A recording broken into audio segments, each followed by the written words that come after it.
السلام علیکم reader and listeners, Urdu novels library میں آپ کا ڈھیر سارا ویلکم۔ رمز جنون کی ایپیسوڈ 94 کا پارٹ 3 لے کر حاضر ہوئی ہوں۔ اگر آپ نے ابھی تک میرے اس چینل کو سبسکرائب نہیں کیا تو جلدی سے بھی سبسکرائب کر دیں، لائک اینڈ شیئر کریں اور اپنی رائے کامنٹ باکس میں لازمی دیں۔ تو چلیں سٹارٹ کرتے ہیں۔ وہ شل قدموں کے ساتھ کھردرے زمین پر گر چکی تھی۔ اس کی نازک کمر پر اب ڈنڈے برسائے جا رہے تھے۔ اس کے دلخراش چیخیں اس تنگ کوٹڑی میں گونج رہی تھی۔ کرخت چہرے والی عورت بنا کسی رحم کے اس کے نازک کمر پر ڈنڈے مار رہی تھی۔ میں کھڑی ہو جاتی ہوں۔ زرمش روتے ہوئے لڑکھڑاتے قدموں سے کھڑی ہونے کی کوشش کرنے لگی۔ پچھلے 5 گھنٹوں سے اسے کھڑا کر کے رکھا ہوا تھا۔ بھوکی پیاسی تو وہ پتہ نہیں کب سے تھی۔ وہ لڑکھڑاتے قدموں سے کھڑی ہوئی، وہ جینا نہیں چاہتی تھی، مگر پھر بھی اسے اپنے جسم کے ساتھ یہ سلوک برداشت نہیں ہو رہا تھا۔ اسے شدید درد ہوتا تھا۔ آفتاب چتوئی کمرے میں داخل ہوا تو زرمش پیچھے کو ہوتے دیوار کے ساتھ جا لگی، اپنی شال خود پر درست کی۔ بہت اوپر کی پہنچ ہے تمہاری، ورنہ تمہارا وہ حال کرتا تم یاد رکھتے۔ وہ زرمش کی طرف بڑھتے غرایا۔ زرمش سہمتے ہوئے اپنی شال کو مزید اچھے سے خود پر لپیٹ گئی۔ تم جیسی خوبصورت لڑکیاں بچتی نہیں ہیں۔ اگر اس کمینے انسان کا ڈر نہیں ہوتا تم اپنے خوبصورت ہونے پر تھوکتی۔ وہ زرمش کے قریب ہوا تھا۔ میرے قریب مت آنا ورنہ ازلان کو سب بتا دوں گی، وہ تمہیں زندہ گاڑ دے گا۔ وہ دھمکی آمیز لہجے میں غرائی تھی۔ آفتاب چتوئی اپنی مٹھیاں بھیچے پیچھے ہوا۔ فیمیل سیکیورٹی اہلکار کو اشارہ کیا۔ اس نے زرمش کی طرف بڑھتے اسے بالوں سے جکڑے زمین پر دھکا دیا۔ وہ اوندھے منہ زمین پر جا گری۔ اب وہ فیمیل سیکیورٹی اہلکار اس کے پہلو اور کمر پر بے دردی سے لاتے مار رہی تھی۔ زرمش کی دلسوز چیخیں اس تاریک کوٹڑی نما کمرے میں گونج رہی تھی۔ وہ اہلکار اسے مارتے مارتے ہانپ کر پیچھے ہوئی تو زرمش کراتے ہوئے سیدھی ہوئی۔ اپنی شال اچھی طرح پھر سے خود پر اوڑھ چکی تھی، جو اس کے وجود سے اتر چکی تھی۔ آفتاب اس کی طرح بڑھتے پنجوں کی تل بیٹھا۔ زرمش پیچھے کو کھسکی تھی۔ اسے اس درمیانی عمر کے سخت کراہت چہرے والے آفیسر سے خوف محسوس ہو رہا تھا۔ اگر تم نے کسی کو بھی کچھ بتایا تو یاد رکھنا تمہاری عزت نہیں بچے گی، وہ سخت لہجے میں دھمکی دیتے ہوئے کھڑا ہوا تھا۔ اگر تم نے کسی کو بھی کچھ بتایا تو یاد رکھنا تمہاری عزت نہیں بچے گی، وہ سخت لہجے میں دھمکی دیتے کھڑا ہوا تھا۔ اسے کھانا دو، خیال رکھو اس کے چہرے پر نہیں مارنا۔ آفتاب چتوئی نے پاس کھڑی فیمیل سیکیورٹی اہلکار کو حکم دیا۔ آفیسر پر گولیاں چلائے گی یہ کمبخت لڑکی، ہم مردوں پر گولیاں چلائے گی؟ تم سے حساب نہ لیا، میرے ایس پی ہونے پر لعنت، تمہارے عاشق اور تمہیں جلد موت دوں گا، تمہیں اب کوئی نہیں بچا سکتا۔ وہ غراتے ہوئے کمرے سے نکل گیا۔ زرمش دیوار میں سماتے اپنی کراہیں لبوں میں دبا گئی تھی۔ تھوڑی دیر بعد اس کے سامنے کھانا رکھ دیا گیا تھا۔ وہ کانپتے ہاتھوں سے کھانا کھانے لگی۔ وہ گرے رنگ کی پینٹ پر سلف لائننگ میں آف وائٹ شرٹ پہنے ہوئے تھا، گرے کلر کا کوٹ اور اپنے بازو پر ڈالے ہوئے تھا۔ اس کی شرٹ کی آستین کوہنیوں تک فول تھیں۔ اس کے کسرتی بازو فل آستینوں میں بھی نمایاں ہو رہے تھے۔ اس کی گندمی کلائیوں پر گھنے بال تھے۔ اس کا پرکشش مگر گندمی رنگت والا چہرہ غصے سے سرخ ہو رہا تھا۔ اس کے چہرے پر برہمی کی وجہ سے سامنے کھڑی لڑکی تھی۔ کپڑے بھجوائے تھے، چینج کیوں نہیں کیے؟ اپنا غصہ ضبط کرتے پوچھا۔ دل کر رہا تھا سامنے کھڑی عورت کو زمین میں دفن کر دے۔ وہ پچھلے 7 دنوں سے سرخ رنگ کے لباس میں ملبوس تھی، جس پر سیاہ اینڈ ریڈ امتزاج کی شال اڑے ہوئے تھی۔ وہ لباس کافی ملک جا ہو چکا تھا، نیچے کی جانب سے پھٹ بھی چکا تھا۔ میری فکر مت کرو، بھیگے لہجے میں کہا۔ تمہیں کس نے کہا میں تمہاری فکر کرتا ہوں؟ میرا بس چلے تو میں زندہ گاڑ دوں۔ جو دل میں تھا وہ لفظ چباتے کہہ بھی دیا۔ یہاں کیا کر رہے ہو پھر؟ ہیزل گرے آنکھیں اٹھا کر اسے دیکھا تھا۔ ازلان سکندر ان آنکھوں کی سرخی دیکھتے لب بھینچ گیا تھا۔ وہ دونوں جیل سے تنگ و تاریک کمرے میں کھڑے تھے، جس کا دروازہ وہ اندر سے بند کیے ہوئے تھا۔ کمرے میں درزرد بلب جل رہا تھا۔ ازلان کی نگاہیں اس کی کلائیوں پر تھیں، دودھیا کلائیاں جن پر ابھی بھی زخم تھے۔ یقیناً وہ بار بار ان زخموں کو نوچتی تھی۔ ازلان سکندر اس کی کلائی سختی سے دبوچ گیا تھا۔ زرمش کے لبوں سے سسکاری نکلی۔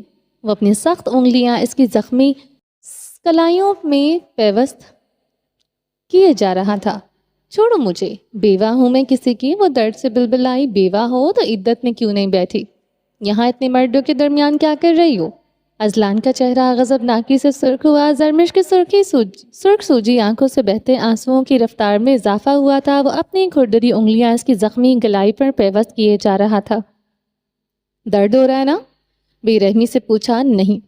وہ روتے ہوئے سر نفی میں ہلا گئی تھی. ازلان سکندر غصے سے اس کی کلائی چھوڑتے کمرے میں کچھ تلاش کرنے لگا. اسے کانچ کی ایک خالی بوتل نظر آئی تھی. وہ اس بوتل کی طرف بڑھا تھا.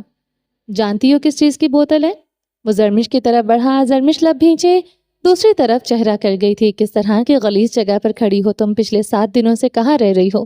کتنے ذلیل مردوں کے درمیان رہ رہی ہو تم؟ وہ تعصب سے اسے دیکھ رہا تھا. آریان زندہ ہوتا یقیناً وہ دوبارہ مر جاتا. تمہیں اس حال میں دیکھ نہ سکتا. وہ تو تم بھی نہیں دیکھ سکتے. وہ اس کی سرخ آنکھیں دیکھتے استضائیہ مسکراتے ہوئے کمرے میں رکھی کرسی پر بیٹھ چکی تھی. اتنی دیر کھڑا رہنے سے کمر تختہ ہو چکی تھی.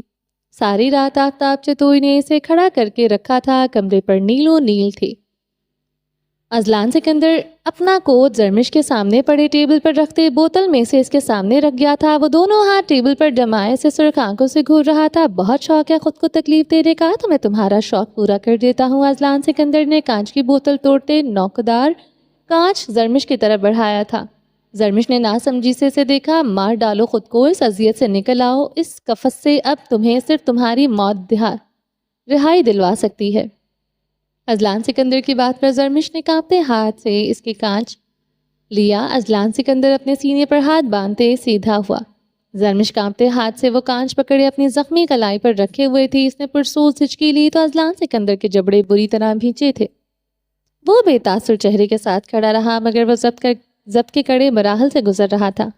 میں خودکشی کروں گی تو اس کی روح کو تکلیف ہوگی. گردن اٹھاتے پوچھا. آواز شدت سے بھرائی ہوئی تھی. نہیں ہوگی تکلیف. یہ اس کے لیے زیادہ تکلیف دہ ہوگا. بے تاثر لہجہ. یہ الگ بات تھی کہ اس کی ہاتھ کی نسیں ابھر رہی تھی. زرمش گردن اس بات میں ہلاتے نوکیلا کانچ پھر سے اپنی کلائی پر رکھ گئی تھی. اس کا ہاتھ بری طرح کانپ رہا تھا. ازلان سکندر ہنستے ہوئے ٹیبل پر دونوں ہاتھ رکھتے جھکا. دوسرے کو تکلیف دینا آسان ہوتا ہے, خود کو تکلیف دینا انتہائی مشکل. مس زرمش خان استضائی انداز میں لفظ چبا گیا. زرمش کے گالوں پر گرنے والے آنسوؤں میں اضافہ ہوا. اسے تو 5 گولیاں بے رحمی سے مار دی. بات خود پر آئی تو ہاتھ کانپنے لگا. بہت ہی خود غرض بزدل عورت ہو تم. لعنت بھیجتا ہوں تم پر. وہ کہتے پیچھے ہٹا. زرمش نے اپنی کلائی کو دیکھا. دوسرے لمحے اس نے وہ نوکیلا کانچ اپنی کلائی پر رکھتے بے دردی سے کٹ لگایا. ازلان سکندر فخر رنگت کے ساتھ اس کی طرف بڑھا. ٹیبل خون سے بھیگی تھی. اسے خود پر رحم نہیں آیا تھا. وہ ابھی بھی اپنی کلائی پر وہ کانچ رکھے ہوئے تھی. ازلان کو خود کی طرف بڑھتے دیکھتے وہ کرسی گھسیٹ کر اٹھتے ہوئے پیچھے کی طرف اپنے قدم بڑھا گئی تھی. مجھے بھی درد ہوتا ہے, مجھے بھی تکلیف ہوتی ہے کیونکہ مجھے بھی خود سے محبت ہے جیسے تمہیں خود سے ہے, جیسے ہر انسان کو خود سے محبت ہوتی ہے. خود کو چاہنا گناہ ہے کیا؟ وہ اپنی کلائی پر بے دردی سے کانچ کا نوکیلا ٹکڑا رکھے ہوئے تھی. کلائی سے خون بھل بھل بہتے زمین کو رنگین کر رہا تھا. خون اس کے سرخ لباس کو مزید سرخ کر رہا تھا. ازلان سکندر بے بسی سے اسے کچھ فاصلے پر رک گیا تھا. وہ اس کی طرف بڑھتا تو اب کی بار وہ اپنی کلائی کی رگ کاٹ لیتی. جب خود سے زیادہ دوسروں کو چاہتی ہو وہ مجھے چھوڑ کر چلا جاتا ہے. دوسروں کی بے رحمی اور خود غرضی پر میں نے خود کو چننا شروع کیا. بابا کی محبت نہ ملی تو خود سے پیار کرنے لگی. مورے کی محبت نہ ملی تو زرمش نے خود کو ترجیح دینا شروع کی. لالا کی توجہ نہ ملی تو خود کو چاہنا شروع کیا. مگر ساحر خان نہ ملا تو مر گئی. خود سے نفرت ہو گئی. پھر آریان آیا نہ مکمل واپسی نہ مکمل شفا. مگر اتنا میں نے جان لیا کہ میں نفرت کرنے کے لیے نہیں بنے. تم جو بھی لعنتیں بھیجو اس نے بتایا خود سے نفرت کرنے کے لیے نہیں بنے. مجھے چاہنے والا وہ تھا مگر اسے میں نے خود مار دیا. تمہیں لگتا ہے مجھے یہ جسم چاہیے ہوگا؟ تم مجھ پر کیا لعنت بھیجو گے؟ میں خود کو اس قفس سے آزاد کرتی ہوں. وہ بے رابط ہچکیوں کے درمیان بولتے.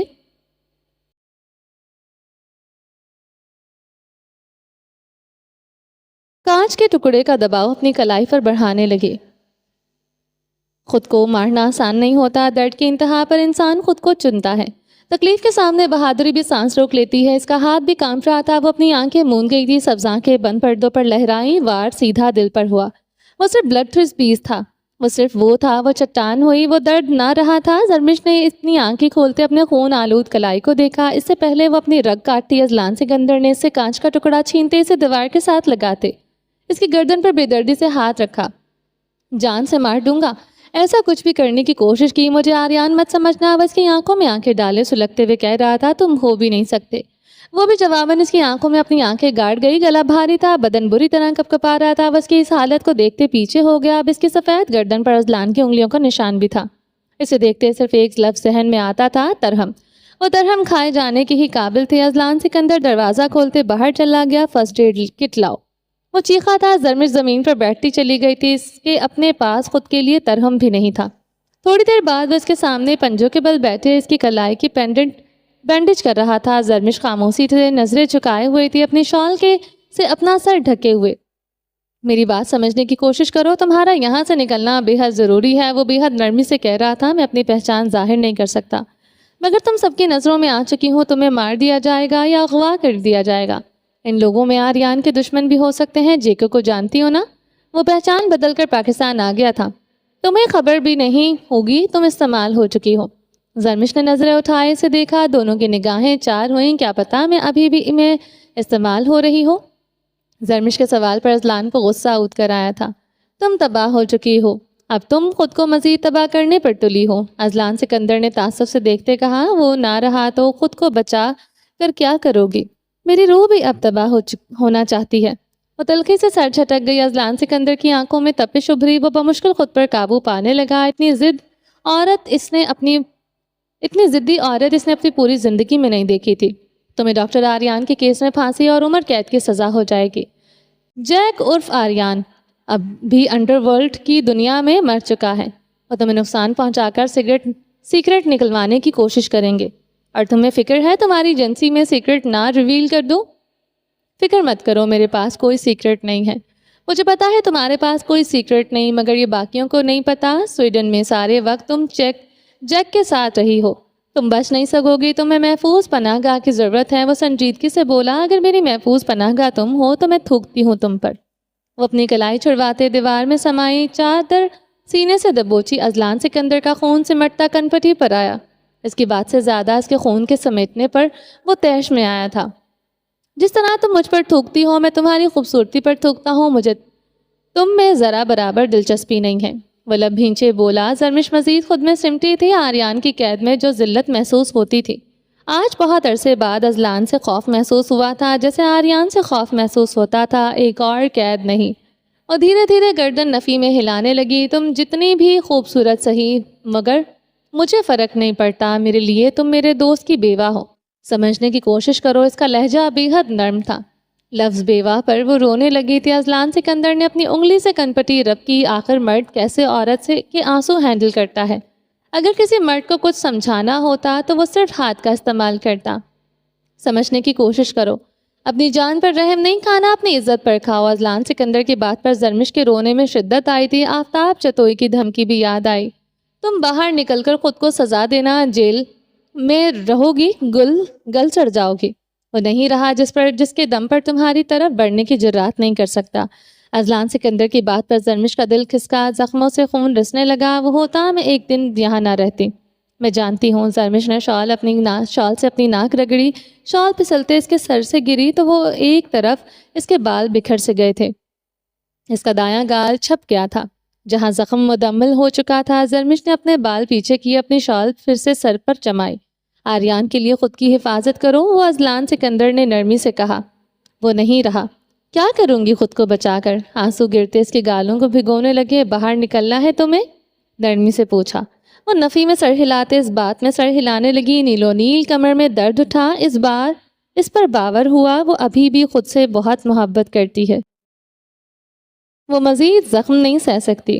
اپنی بقا کے لیے اس قفس سے نکلنا ہی تھا۔ گڈ۔ اذلان سکندر مسکرایا۔ یہ لو۔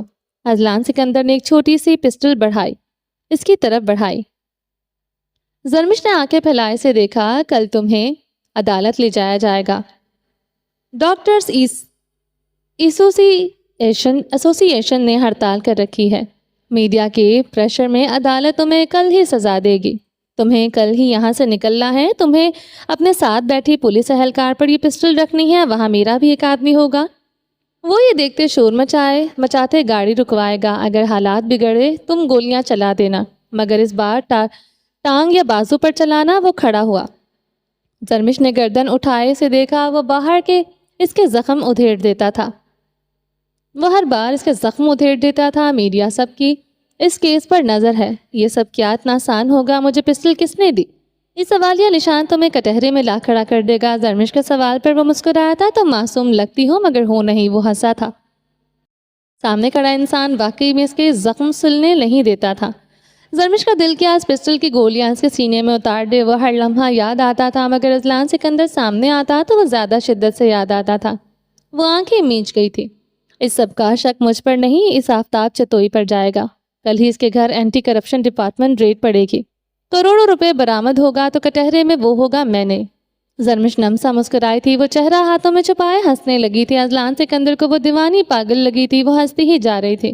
اذلان سکندر کچھ پل اسے دیکھتا رہا، اپنا کوٹ اٹھائے پہنا، اس پسٹل کو چھپا لو، وہ اس کی طرف پشت کیے کھڑا تھا۔ زرمش اب رونا شروع ہو چکی تھی، وہ سچ میں پاگل دیوانی ہو چکی تھی۔ اس نے سیدھے ہوتے وہ پسٹل اپنی شرٹ کے اندر چھپائی۔ اذلان سکندر بھاری قدموں سے اس گھٹن زدہ کمرے سے نکل آیا۔ کیس اتنا سیدھا نہیں جتنا بنایا جا رہا ہے۔ آفتاب پاگل ہوتے اپنے آفس میں چکر لگا رہا تھا۔ پھر پاس کھڑے اس کے اہلکار نفیس نے پوچھا، اس کے ساتھ ساتھ اہلکار وہ بھی کھڑے تھے، اس کا عاشق تمہیں لگتا ہے وہ اتنی آسانی سے اس لڑکی کو سزا ہونے دے گا؟ آفتاب نے آنکھیں سکیڑیں تو سر وہ وردا نے پوچھا، وہی تو، وہ جو اتنی دیر بند کمرے میں ملاقاتیں ہوتی ہیں، کچھ تو پلاننگ کی ہوگی۔ آفتاب نے اپنا کان انگلی سے مسلا، کہو تو اگلوا دوں۔ وہ وردا شیطانی مسکراہٹ سجائے بولی، جو لڑکی ایک انڈر کور آفیسر کو مار سکتی ہے، دوسرے کو اپنا عاشق بنا سکتی ہے، وہ اتنی آسانی سے نہیں کھلے گی۔ آفتاب کے نقوش بگڑے تھے۔ سر میڈیا اور اس کی بہن چیخ چیخ کر کہہ رہی وہ ڈاکٹر ہے، آپ اسے آفیسر ثابت کرنے پر تلے ہیں۔ نفیس اکتائے لہجے میں بولتے کرسی پر بیٹھا۔ آفتاب کے گھورنے پر وہ اٹھ کھڑا ہوا تھا۔ وہ انڈر کور آفیسر ہی تھا، یہ بات اب دبائی جا رہی ہے۔ اس کے عاشق کو دیکھ کر لگتا ہے وہ بھی کوئی بہت بڑی چیز ہے۔ آفتاب کا اب شیطانی دماغ گھوم رہا تھا۔ سر اگر ایسی بات ہے تو دور رہیں اس لڑکی سے، آپ کو نقصان پہنچ سکتا ہے۔ وردا نے اسے ڈرانے کی ناکام کوشش کی۔ میرا دماغ خراب ہو رہا ہے، میرا خون میں آگ لگی ہے۔ اس لڑکی کے دوگلے سے 2 ٹکے کے عاشق نے میرے آفس میں بیٹھ کر مجھے دھمکیاں دی۔ اس کیس کا انچارج میں ہوں، مجھ سے زیادہ اس تھانے میں اس کی چل رہی ہے۔ میں جب تک اب دونوں کو مزہ نہ چکھا دوں چین سے نہیں بیٹھوں گا۔ آفتاب نے غراتے ہوئے کرسی کو پاؤں سے ٹھوکر ماری۔ کیا کریں گے سر، پولیس مقابلہ؟ وہ شیطانی ہنسا تھا۔ عنایہ میری بات سنو۔ درخزی زنان خانے کے لاؤنج میں اسے بازو سے دبوچے اپنے قریب کر گیا۔ بہت ہو گیا، خدا کے لیے میری جان چھوڑ دو۔ وہ پوری قوت سے حلق کے بل اتنی زور سے چلائی تھی کہ اس کے گلے میں خراشیں پڑ گئیں۔ عنایہ، درخزی خاندادہ کا ہاتھ ہوا میں معلق ہوا۔ اس کا سرخ و سفید چہرہ ضبط سے بے تحاشا سرخ ہوا تھا۔ مجھے فرق نہیں پڑتا آپ مجھ پر ہاتھ اٹھائیں یا میری بوٹی بوٹی کر دیں، مجھے فرق نہیں پڑتا۔ آپ اس کے ساتھ تعلق بنائے اپنے بچے پیدا کریں، سنا آپ نے؟ مجھے فرق نہیں پڑتا۔ اور رندے ہوئے گلے کے ساتھ درخزی خانزادہ کی شرٹ مٹھیوں میں دبوچ گئی تھی۔ درخزی خانزادہ اپنے ہاتھ کی مٹھی دبوچے اپنے پہلو میں گر گیا تھا۔ اس کی کنپٹی کے رگیں بری طرح پھڑک رہی تھی۔ تمہیں فرق نہیں پڑتا تو اتنا تڑپ کیوں رہی ہو؟ تمہیں تو خوش ہونا چاہیے، مجھے خدا بیک وقت 2 اولادیں دے رہا ہے۔ وہ لفظ چباتے سے شانوں سے جکڑ گیا۔ عنایہ کا رندا ہوا گلا مزید رن گیا۔ طلاق دو مجھے۔ اس کی گرفت میں پھڑپڑانے لگی۔ طلاق دوں تمہیں؟ درخزی خانزادہ کی آنکھیں شدت گریہ سے سرخ ہوئیں۔ ہاں، عنایہ نے اس بات میں سر ہلایا، میری ضد ہے، اب تو تمہیں طلاق نہیں دوں گا۔ تم ایڑیاں رگڑ رگڑ کر بھی مر جاؤ گی تو تمہیں طلاق نہیں دوں گا۔ جو کرنا ہے کر لو، اپنی بدمعاش بہن کو بلانا چاہتی ہو بلا لو۔ اس کو درخزی نے بھڑکتے ہوئے اپنی جیب سے موبائل نکال کر عنایہ کی طرف بڑھایا۔ عنایہ سے موبائل چھپٹ چکی تھی، وہ کانپتے ہاتھوں سے موبائل میں ابرش کا نمبر ملا رہی تھی۔ گل خان وہ داخلی دروازے کی طرف بڑھتے دہاڑا تھا۔ عنایہ اس کے دہاڑ پر لرز کر رہ گئی تھی۔ کھلے داخلی دروازے سے گل خان اندر داخل ہوا تو عنایہ نے اپنی شال اپنے سر پر کی۔ درخزی کی سرد سرخ نگاہیں اس کے وجود میں گڑ رہی تھی، اسے اپنی شال اپنے سر پر گڑنا پڑی تھی۔ عنایہ کے ہاتھ میں پکڑی موبائل پر ابرش کے نمبر پر بیل جا رہی تھی۔ پل پر اپنے آدمی کھڑے کر دو، کچھ تصویریں تمہارے موبائل میں بھجواؤں گا۔ 2-3 گھنٹے تک وہ لوگ پل پر ہوں گے، تم ان پر گولیاں چلا کر ان کی لاشیں دریا میں پھینک دینا۔ آج کل دریاؤں میں ویسے بھی طغیانی آئی ہوئی، لاشیں ملیں گی ہی نہیں، قتل ایکسیڈنٹ ثابت ہو جائے گا۔ وہ سفاکی سے بول رہا تھا۔ عنایہ کے ہاتھ سے فون چھوٹ کر زمین پر گرا۔ ہیلو، اسپیکر سے ابرش کی آواز آ رہی تھی۔ عنایہ نے جھکتے ہوئے فون اٹھاتے آف کر دیا۔ جاؤ تم، وہ گل خان کو اشارہ کرتے عنایہ کی طرف بڑھا۔ طلاق جب بھی لینے کا سوچو تو اپنے گھر والوں کے چہرے یاد کر لینا۔ وہ صفاقی سے مسکرایا، اتنا آسان نہیں ہے، اس کی ہچکی بندھی، یہاں سب آسان ہے، ہاں طلاق لینا آسان نہیں ہے۔ وہ اس کے قریب ہوا، میری نرمی کا ناجائز فائدہ اٹھا رہی تھی، کتا بنا دیا ہے تم نے مجھے، تمہارے آگے پیچھے پھر پھر کر تھک چکا ہوں۔ وہ غصے سے لفظ چبا گیا، تھک چکے ہیں؟ گیلی آنکھیں شرابی آنکھوں میں گڑی، ہاں تھک چکا ہوں، تم سمجھتی کیا ہو خود کو، دن رات تمہارے قدموں میں پڑا رہوں۔ وہ اپنی گردن میں غصے سے شال جھٹک گیا تھا۔ میں ایسا کچھ نہیں چاہتی، وہ سر نفی میں ہلاتے پیچھے ہوئی، کھڑی رہو یہاں، بلکہ یہاں بیٹھو، کارپیٹ پر پڑے ہیں۔ پڑے اسے فلور کشن پر بٹھایا، خود اس کے سامنے پنجوں کے بل بیٹھا۔ عنایا اس کی آنکھوں میں صفاقی دیکھ سکتی تھی، وہ اس کا درخزی نہیں لگ رہا تھا۔ میرا بچہ مجھے صحت مند چاہیے، اس کی صحت مند ہونے کے لیے تمہارا صحت مند ہونا ضروری ہے۔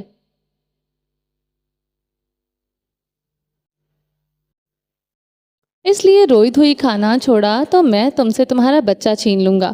وہ اس کا چہرہ سخت ہاتھوں میں جکڑے بے تاثر لہجے میں بول رہا تھا، خوف سے عنایا کا بدن کانپنے لگا۔ کانپنا بند کرو، وہ گرج اٹھا، اسی لمحے وہ کانپنا بند کر چکی تھی۔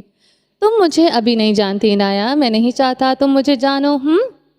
تو میری جان اس وقت صرف میرے بچے کے بارے میں سوچو، اس کا خیال رکھو۔ ملالہ کا خیال دل و دماغ سے نکال دو۔ درخزی خانزادہ کا لہجہ شیرنی میں گھلا، وہ تو پل پل بدلتا تھا۔ اور ہاں، مجھے ڈاکٹر کی پٹیاں نہ پڑھانا، بچے ہر حال میں پیدا ہو جاتے ہیں، تمہارا ذہنی سکون اب میں خود ٹھیک کروں گا اپنے طریقے سے۔ وہ اسے پچکارتے بولا، اٹھو میری جان، یہاں سے تمہیں کمرے تک چھوڑ کر آؤں۔ وہ اسے بے حد محبت سے اپنے ساتھ لگاتے کھڑا ہوا، عنایا کے سر کو چوما، وہ کمرے کی طرف بڑھ گیا تھا، اسے بے حد نرمی سے بیڈ پر بٹھایا۔ کھانا کھایا ہے؟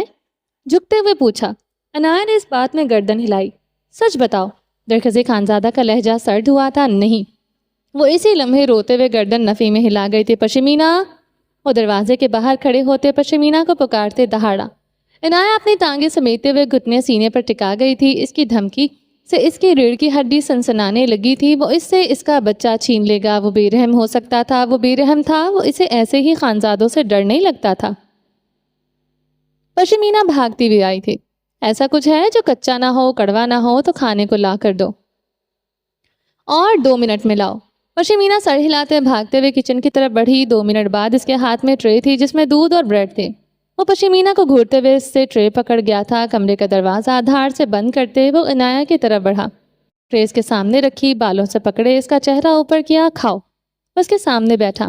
عنایا خاموشی سے بریڈ کو توڑتے دودھ میں بھگو بھگو کر کھانے لگی۔ وہ اس کے سامنے بیٹھا ایسے سرد نگاہوں سے گھور رہا تھا، اس کا دماغ گھوم کر رہ گیا تھا۔ طلاق کا لفظ کنپٹی پر گولی کی طرح لگتا تھا۔ 2 سلائس کھانے کے بعد عنایا نے ٹرے پیچھے کھسکائی، اپنے والے حلق میں پھنسنے لگے تھے۔ درخزی نے ٹرے اٹھائے، کمرے کے وسط میں پڑی ٹیبل پر رکھی، دراز سے عنایا کی وائٹامنس کی ٹیبلٹ نکال کر اس کی طرف بڑھائی۔ وہ خاموشی سے لیتے پانی نگل گئی تھی۔ اب سو جاؤ۔ اسے شانوں سے جکڑے نرمی سے تکیے پر لٹایا۔ وہ اسے بھیگی آنکھوں سے دیکھ رہی تھی۔ وہ جھکا تھا۔ میں ہی پاگل تھا، مجھے لگا تم میرے بچے کو نقصان پہنچا دو گی، مگر دنیا کی کوئی بھی عورت اپنے بچے کو تکلیف نہیں دے سکتی۔ وہ تھوڑا سا جھکے اس کے بالوں میں نرمی سے انگلیاں پھیر رہا تھا۔ پریوش کی مرتبہ مورے موت کے منہ میں چلی گئی تھی۔ ڈاکٹر نے کہا تھا اگر پریوش کو پیدا کیا تو ان کو اووری کا کینسر ہو جائے گا، مگر میری مورے نے پھر بھی پریوش کو پیدا کیا تھا۔ یہ ہوتی ہے عورت، یہ ہوتی ہے ماں۔ عنایا کی آنکھوں سے آنسو نکلتے اس کے رخساروں کو بھگونے لگے۔ وہ جھکتے ہوئے اس کی پیشانی پر لب رکھ گیا تھا، اس پر کمبل اڑایا اور کمرے سے نکل گیا۔ کمرے سے نکلتے اس کے قدموں کا رخ کچن کی طرف تھا۔ اس کی سرسبز نگاہیں کچن کے کھلے سلائڈنگ ڈور کی طرف تھیں جہاں بارش اپنے زوروں پر تھی۔ اسے گلابی بھیگتا ہوا آنچل نظر آیا۔ وہ تیزی سے جنگل کی جانب بڑھا تھا۔ ملالہ خان بے سود پڑی تھی، وہ لب کھینچ گیا تھا۔ وہ پچھلے آدھے گھنٹے سے بے سود پڑی تھی، مکمل بھیگی ہوئی۔ سردی کی وجہ سے اس کا چہرہ نیلا پڑ رہا تھا۔ وہ جھکتے ہوئے اسے اپنی مضبوط باہوں میں اٹھا گیا۔ وہ تیزی سے ملالہ کے کمرے کی طرف بڑھا تھا، نرمی سے اسے کمرے کی کارپیٹ پر لٹایا، کمرے کا ہیٹر آن کیا۔ وہ الماری سے ملالہ کا سوٹ نکالتے اس کی طرف بڑھا، گھٹنوں کے بل بیٹھتے اس کے کپڑے چینج کرنے لگا۔ اسی دوران وہ ملالہ خان کے جسم کو دیکھنے سے وہ اعتراض برتنے لگا۔ وہ انسان تھا، فرشتہ نہیں، جس عورت پر حق رکھتا تھا، ایسی حالت میں بھی وہ اس کے جذبے مشتعل کرتی تھی۔ وہ پیشانی پر آیا پسینہ صاف کرتے اس کے کپڑے بدلنے لگا۔ کپڑے بدلنے کے بعد اسے باہوں میں اٹھائے بیڈ پر لٹایا تھا، اس پر اچھی طرح کمبل دیے تیزی سے کمرے سے نکل آیا تھا۔ رات تیزی سے بھیگ رہی تھی، آتش دان میں جلتی لکڑیاں تڑتڑا رہی تھیں۔ وہ اپنے ڈیرے پر کمرے میں چکر لگا رہا تھا، آگ ہی آگ تھی جس میں اس کا وجود سلگ رہا تھا۔ سیاہ شلوار قمیض پر سیاہ مردانہ شال کندھوں پر ڈالے وہ چکر لگا رہا تھا۔ کمرے کی گرمی اس کے وجود میں برف جیسی ٹھنڈک دوڑا رہی تھی۔ سینے میں دھڑکتا دل انسان کو ذلیل کرواتا ہے، وہ یہ بات اچھی طرح جان چکا تھا۔ وہ کمرے سے نکلتا تیزی سے ڈیرے کے تہ خانے کی طرف بڑھا تھا۔ دروازہ کھولتے وہ تیز سے سیڑھیاں اترنے لگا۔ تہ خانے کی ٹھنڈک اس کے وجود میں اترنے لگی، اسے یک ٹھنڈا کر گئی تھی۔ اسے پچھلے 6 گھنٹوں سے زاویار نے ادھر بند رکھا تھا۔ زاویار خانزادہ کو اب اتنی سردی میں پسینے چھوٹے تھے۔ تہ خانہ بے حد ٹھنڈا تھا۔ اس نے سیڑھیاں اترتے بلب جلایا، زرد بلب روشن ہوا۔ وہ دیوار کے ساتھ ٹیک لگائے بیٹھی ہوئی تھی، اپنی شال اچھی طرح خود پر لپیٹے ہوئے۔ سردی سے ٹھٹرتے ہوئے سنہری بال کھلے ہوئے تھے، وہ سردی سے بے سدھ ہو رہی تھی۔ نیلی آنکھیں سیاہ آنکھوں سے ٹکرائیں، وہ نگاہیں پھیر گیا تھا۔ دنیا کا سب سے مشکل کام اپنے جذبوں سے نظریں چرانا تھا۔ وہ اس کے سامنے کچھ قدموں کے فاصلے پر کھڑا تھا۔ اس ٹھنڈے تہ خانے میں دونوں کے دل کی دھڑکنوں کا شور صرف سنائی دے رہا تھا۔ اونچا لمبا مضبوط مرد اپنی نگاہیں اپنے سیاہ بوٹوں پر جمائے ہوئے تھا۔ ایک بار اور نگاہیں مل جاتی تو سامنے بیٹھی عورت اس کے لیے مزید بے رحم ہو جاتی۔ عائش کے سرد نگاہیں اس مضبوط مرد پر جمی تھی۔ 6 گھنٹے وہ اس کے دل پر پڑی برف کو مزید جما گیا تھا۔ سردار صاحب اب تا قیامت لگے رہتے، یہ برف اتار نہیں سکتے تھے۔ وہ نگاہیں پھیر گئی تھی۔ سچ میں سردار زاویار خود کے لیے زیادہ بے رحم تھا۔ زاویار خانزادہ نے اس پر نگاہیں جمائیں، وہ اپنے گھٹنوں کو سینے سے لگائے سردی کو کم کرنے کی ناکام کوشش کر رہی تھی۔ اب وہ شال سے اپنے پاؤں ڈھک چکی تھی۔ سنہرے بال کھل کر اس کے دائیں شانے پر بکھر گئے تھے۔ وہ چہرہ بائیں طرف پھیرے ہوئے تھی۔ زاویار خانزادہ کھڑا اسے دیکھتا رہا۔ وہ سیدھی ہوئی تھی، سردی سے اس کا وجود اکڑ رہا تھا، مگر سامنے کھڑے مرد پر وہ شو نہیں کرنا چاہتی تھی۔ اسے اس کا رحم نہیں چاہیے تھا۔ چلو کمرے میں، وہ اتنا ہی کہہ سکا تھا۔ وہ سپاٹ چہرہ لیے بیٹھی رہی۔ کیا کہہ رہا ہوں، سرد لہجے میں کہا، مگر اس پر بھی اثر نہیں پڑا تھا۔ عائش، وہ گرجا، سزائیں تو پوری کر دیا کریں۔ سردار صاحب، ان 6 گھنٹوں میں کیا ہو جانا تھا؟ مر تو میں سکتی ہی نہیں۔ 2 دن بعد آتے تو پھر میں آپ کو مانتی۔ آپ تو اصلی مرد۔ زاویار کا چہرہ سرخ ہوا تھا۔ وہ دیوار سے ٹیک لگائے سے مسکراتے ہوئے دیکھ رہی تھی۔ سردی سے بری طرح ٹھٹرتے ہوئے جو سردار زاویار کی گردن میں ہوتا تھا وہ اس وقت عائش کی گردن میں تھا۔ زاویار بے سانس ہوا۔ کیا اس کا دل برہنہ ہو گیا تھا؟ نیلی آنکھوں کی مسکراہٹ کہتی تھی وہ سب کچھ جانتی ہے۔ گلابی خشک نیلے ٹھٹرتے لب واہ ہوئے تھے۔ زاویار کی سانسیں حلق میں اٹکی تھی۔ اسے جیسے وجدان ہوا تھا، جو کہنے والی تھی وہ اس نے کہہ دیا تھا۔ مجھ سے محبت تو نہیں ہوگی؟ وہ مسکرائی تھی۔ زاویار خانزادہ کی گردن میں گلٹی ابھر کر معدوم ہوئی۔ وہ ہنستے ہوئے آنکھیں موند گئی۔ محبت نہیں، وہ بے پردہ ہوا تھا۔ اپنے جذبے اور اس بے حس عورت کے سامنے عیاں نہیں ہونے دینا چاہتا تھا۔ جو اس نے کیا وہ اسے کبھی معافی نہیں دینے والا تھا۔ سینے میں گراہیں سے پڑی تھی۔ وہ تیزی سے اس کی طرف بڑھا، پنجوں کے بل بیٹھا۔ عائش نے آنکھیں کھولی، نیلی آنکھیں سرخ آنکھوں میں گڑ گئیں۔ مجھ پر اثر نہیں ہوتا ان آنکھوں کی سرخی کا؟ کلام کے پہاڑوں کے نیچے میرا کب سے وجود کچلا گیا ہے۔ 6 گھنٹے یہاں رکھا، 6 گھنٹے اور رہ لوں گی۔ کل 1 تھپڑ مارا، آج 2 تھپڑ کھا لوں گی۔ بیلٹوں کے بارے میں کیا خیال ہے؟ اس کی چلتی زبان کو بریک لگی۔ نیلی آنکھوں میں خوف سمایا۔ وہ کیسے بھول سکتی تھی؟ وہ وہی تو نہیں بھول سکتی تھی۔ عائش نے گردن جھکا دی۔ مارو گی مجھے؟ گردن اٹھائے پوچھا، لہجہ بھیگنے سے بمشکل بچایا، مگر جیسے وہ کچھ دیر پہلے برہنہ ہوا تھا وہ بھی عیاں ہو گئی تھی۔ وہ اس کے قریب بیٹھ گیا تھا، اپنی چادر اتار کر اس کے گرد پھیلائی۔ اب آدھی چادر زاویار کے اوپر تھی، آدھی عائش کے اوپر تھی۔ زاویار کا ہاتھ اس کے ٹھنڈے شانے پر تھا۔ پہلی رات ایک بات سمجھائی تھی، اپنی زبان قابو میں رکھو گی تو زندگی آسان رہے گی، مگر تم نے اپنی زبان کے ساتھ اسے بھی استعمال کیا۔ زاویار نے اپنی انگلی اس کی کنپٹی پر ٹھوکی۔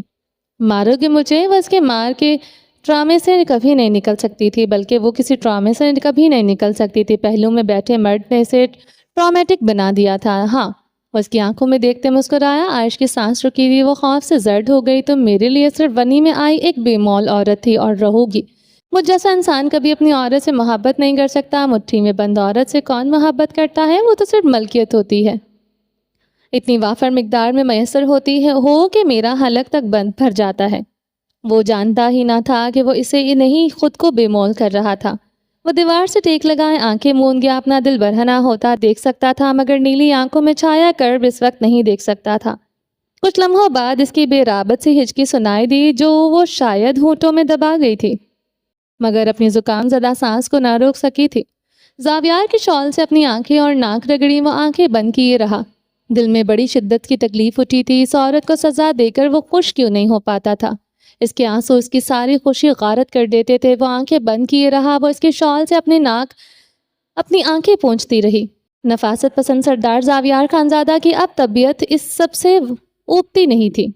وہ اس کی کمر میں ہاتھ ڈالتے اپنے قریب کر گیا تھا۔ بچہ نہیں چاہیے تمہیں؟ گردن میں ہاتھ ڈالتے پوچھا۔ عائش کے لیے آنکھوں سے اسے دیکھتی رہی۔ بچہ تو میرا پیدا کرو گی تم، یہ میری اب ضد بن چکا ہے۔ وہ اس کی گردن مزید سختی سے جکڑ گیا تھا۔ پسندیدہ عورت کی آنکھوں میں مرد نفرت نہیں برداشت کر سکتا۔ عائش کا ایکٹ اسے کڑکتی دھوپ میں کھڑا کیے ہوئے تھا۔ وہ اسے ٹھنڈے فرش پر لٹا گیا تھا، خود اس پر جھکتا جلا گیا تھا۔ ٹھنڈی زمین سے بدن جلنے لگا، اس کی سانسوں کا بوجھ عائش پر بڑھتا چلا گیا۔ بتاؤ کیا آسان ہے یہ اس سرزمین پر میرا بوجھ یا میرے بچے کی ماں بننا؟ وہ ہانپتے ہوئے اس کے کان میں سرگوشی کر گیا۔ اب وہ اس کھردری زمین پر اس کا بدن توڑ رہا تھا۔ اس کے سینے میں سماتے ٹھٹرنے لگی۔ کچھ دیر بعد وہ اپنی چادر اپنی شانوں پر ڈالتے کھڑا ہوا تھا۔ عائش کے ٹھٹرتے وجود پر اس کی شال اچھی طرح اڑھائی۔ وہ اپنی شرٹ ٹھیک کرتے شال خود پر اوڑھ گئی تھی۔ زاویار نے جھکتے ہوئے اس کے وجود کو باہوں میں بھرا۔ اس میں اتنی ہمت نہیں تھی وہ کھڑی ہو سکتی۔ سردی اور اس کی صفاق مرد کی شدتوں نے اس کی جان نکال دی تھی۔ زاویار خود بھی سردی سے ٹھٹر رہا تھا۔ وہ اس کی نیلی بھیگی آنکھوں کو گہری نگاہوں سے دیکھتے تیز تیز قدموں سے سیڑھیاں چڑھنے لگا۔ وہ اپنا گیلا چہرہ پھیر گئی تھی۔ وہ اپنے سینے میں اسے مزید بھینچتے کمرے میں داخل ہوا۔ بیڈ پر لٹاتے اچھی طرح عائش پر کمبل دیا، خود اس کے پہلو میں لیٹتے اس پر اپنی بھاری ٹانگ رکھی۔ آج پہلی مرتبہ عائش کو اس کے گرم جسم کی ضرورت تھی۔ وہ اس کے پیٹ میں ہاتھ ڈالتے اسے اپنے مزید قریب کر گیا تھا۔ عائش آنکھیں موند گئی تھی۔ زاویار کا ٹھنڈا ہاتھ اس کی ٹھنڈی دھڑکنوں پر دھڑکنے لگا۔ چلیں جی، باقی کا نیکسٹ ایپیسوڈ میں کنٹینیو کریں گے۔ امید ہے آپ کو یہ ایپیسوڈ پسند آئی ہوگی۔ چینل کو سبسکرائب نہیں کیا تو جلدی سے ابھی سبسکرائب کر دیں، لائک اینڈ شیئر کریں اور اپنی رائے کامنٹ باکس میں لازمی دیں۔ میرا دوسرا چینل ہے رومانٹک اردو ناولز، اس کو بھی جا کے جلدی سے سبسکرائب کریں۔ اپنا ڈھیر سارا خیال رکھیے گا، دعاؤں میں یاد رکھیے گا۔ ملتے ہیں نیکسٹ ایپیسوڈ کے ساتھ، تب تک کے لیے اللہ حافظ۔